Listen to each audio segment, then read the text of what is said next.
The Miami Food Festival was buzzing with energy. Laughter and music filled the warm evening air as crowds moved between vendor stalls, their hands full of gourmet street food. The rich aroma of grilled seafood, slow-cooked barbecue, and fresh tropical fruit drifted through the space, mingling with the excited chatter of festivalgoers. No one expected anything unusual, until a sudden shift in the crowd's attention sent murmurs rippling through the festival grounds. At first, it was just a handful of people who noticed. A tall young man, dressed casually in a crisp white shirt and dark jeans, was strolling through the festival, his hands in his pockets. He moved without an entourage, his presence unassuming, yet something about him stood out. Then recognition sparked. "Wait, is that Barron Trump?" A woman near a seafood stall whispered, gripping her husband's arm. A teenage girl gasped, nudging her friend. "No way. He never goes to public events." Within seconds, the buzz spread like wildfire. Heads turned. Vendors paused mid-order. A bartender pouring a mojito nearly overfilled the glass as his eyes darted toward the unexpected guest. People weren't just surprised. They were stunned. Barron Trump had arrived at the Miami Food Festival. Unlike the high-profile events associated with his last name, this wasn't a political gala or an exclusive dinner. It was a casual, lively celebration of food and culture. And yet there he was, moving easily through the crowd as if he had been attending festivals his whole life. Security followed at a respectful distance, blending into the background. But it was clear Barron wasn't demanding any special attention. He wasn't escorted to a VIP section. He wasn't waving at cameras. He was simply there.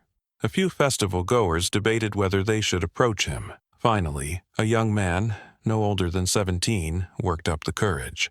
Mr. Trump?" he asked hesitantly.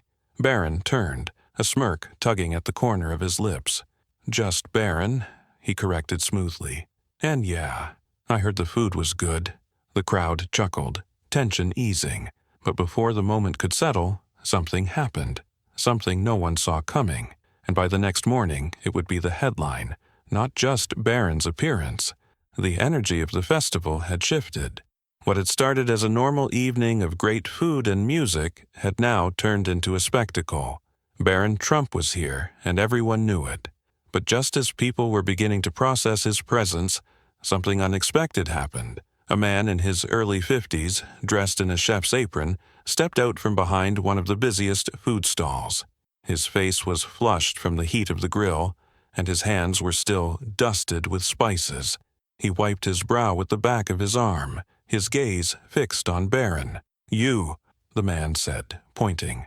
The suddenness of his voice made the surrounding crowd go silent. Barron turned toward him, eyebrows slightly raised, but otherwise unfazed. The man took a step closer, his face unreadable. People tensed, unsure of what was about to happen. Was this going to be a confrontation?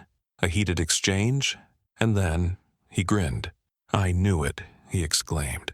"I told my wife there was no way a guy your size would go unnoticed forever. Look at you. You're even taller in person." The crowd exhaled, laughter rippling through the guests. The chef wiped his hands on his apron and extended one toward Barron. "I don't care what anyone says. I'm feeding you. You're not leaving my stall without trying my food." Barron chuckled and shook the man's hand. "That's a hard offer to refuse," he said. "What's on the menu?" The chef beamed. "Best Cuban sandwich in all of Miami. No debate." A cheer erupted from the nearby guests, some nodding in agreement. Others playfully argued, insisting that different vendors had the best food. "All right then," Barron said, rolling up his sleeves slightly. "Let's settle it." The chef, clearly thrilled, grabbed a fresh roll and began preparing the sandwich with the kind of passion only a true food artist had.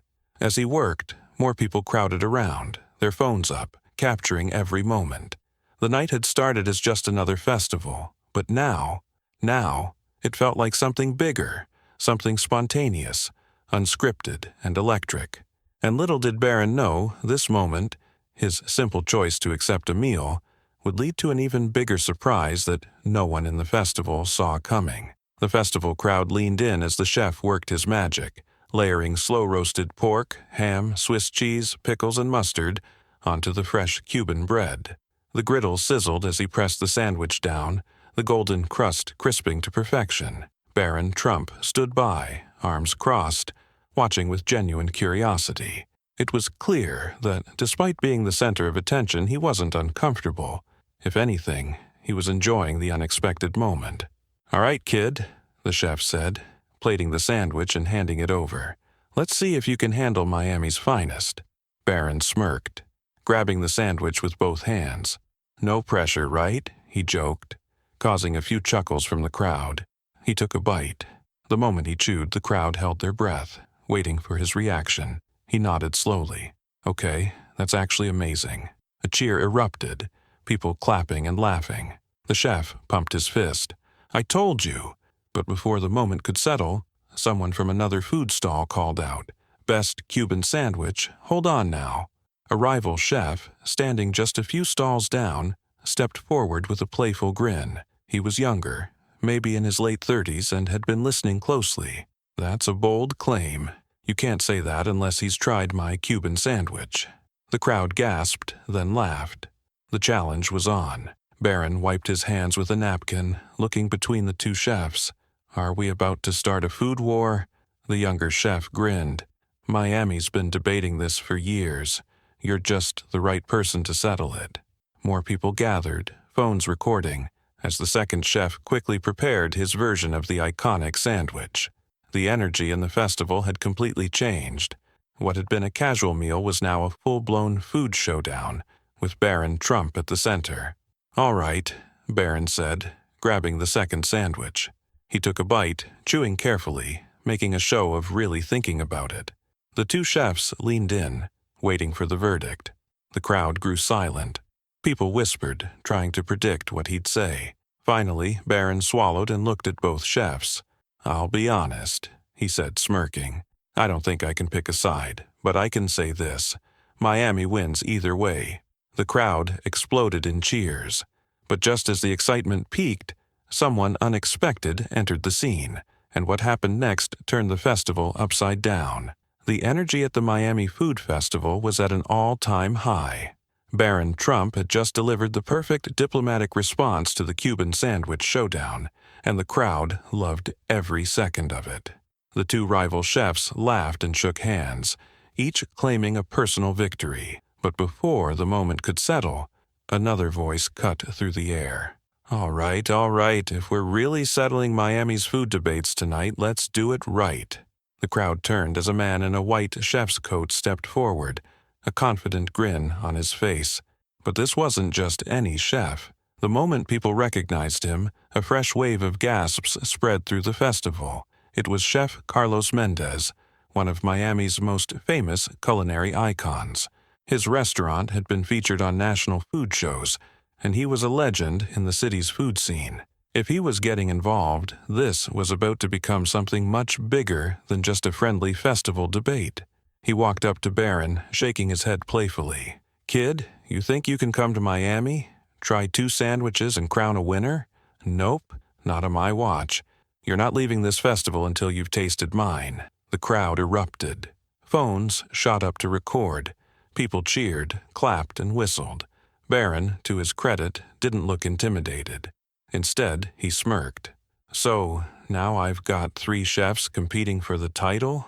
Chef Mendez crossed his arms.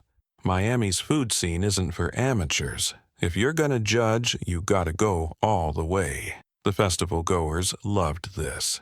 What had started as a casual moment was now turning into a full-on Miami Food Festival showdown, and Barron Trump was at the center of it. "All right, let's do it," Barron said, rolling up his sleeves. "I didn't come here expecting a food tour, but I'm not complaining." Within minutes, Chef Mendez's team was firing up the griddle, preparing a third version of the Cuban sandwich. The other 2 chefs stood nearby, watching with anticipation. The entire festival was now tuned into this moment. But just as the sandwich was about to be served, a new, unexpected twist threw the night into complete chaos, one that no one, not even Barron, saw coming. The energy at the Miami Food Festival was electric. People had stopped browsing the vendor stalls. Every conversation, every camera, every pair of eyes was locked onto Barron Trump and the food showdown that had now taken over the entire event.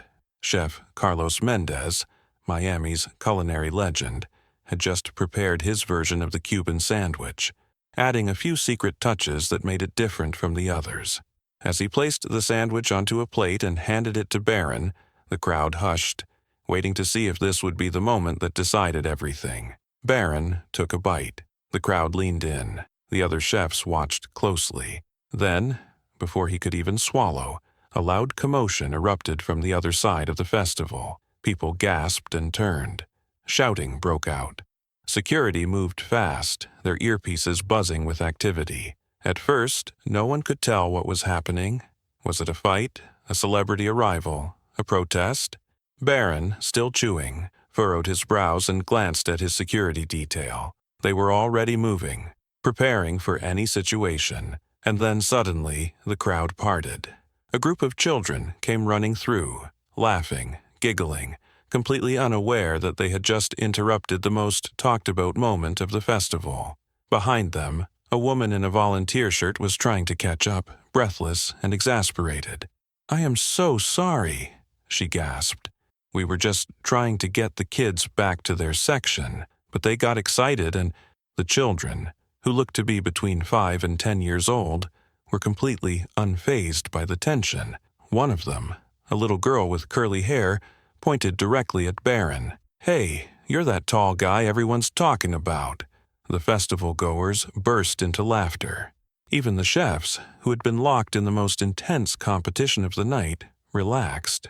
Barron smiled and crouched down slightly.